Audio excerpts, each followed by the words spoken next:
London Olympics 6వ రోజున సైతం భారతీయులకు తీపి చేదు అనుభవాలు సమపాళ్లలోనే లభించాయి.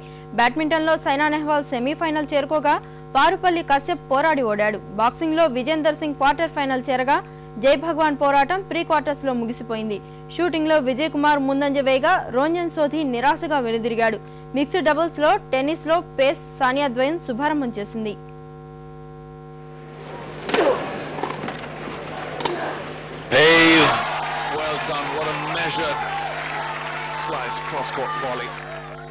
లండన్ విశ్వ క్రీడల్లో భారత శిబిరానికి మిశ్రమ ఫలితాల పరంపర కొనసాగుతూనే ఉంది.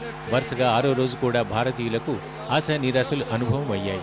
ఏదో ఒక పథకం ఖాయమైన అంచనాలు ఉన్న బ్యాడ్మింటన్లో భారత ఆశల్ని సైనా నెహ్వాల్ సజీవంగా ఉంచింది. క్వార్టర్ ఫైనల్లో డెన్మార్క్ క్రీడాకారిణి టీనే బార్ను 21-15, 22-20తో ఓడించిన సైనా సెమీస్ కు దూసుకెళ్లింది. తద్వారా ఈ ఘనత సాధించిన తొలి భారత క్రీడాకారిణిగా ఈ హైదరాబాదీ చరిత్ర సృష్టించింది. సెమీస్ లో ప్రపంచ నెంబర్ 1 చైనా షట్లర్ ఇహాన్ వాంగ్ ను సైనా ఎదుర్కోవాల్సి ఉంది. ఇటు అనూహ్య రీతిలో క్వార్టర్స్ చేరిన మరో తెలుగు తేజం పారుపల్లి కశ్యప్ పోరాటం సెమీఫైనల్లోని ముగిసిపోయింది. టాప్ సీడ్ మలేరియా దిగ్గజం లీ చాంగ్వీ చేతిలో 19-21, 11-21తో కశ్యప్ పోరాడి ఓడాడు. బాక్సింగ్ విభాగంలోనూ పథకంపై భారత ఆశల్ని విజేందర్ సింగ్ నిలబెట్టాడు.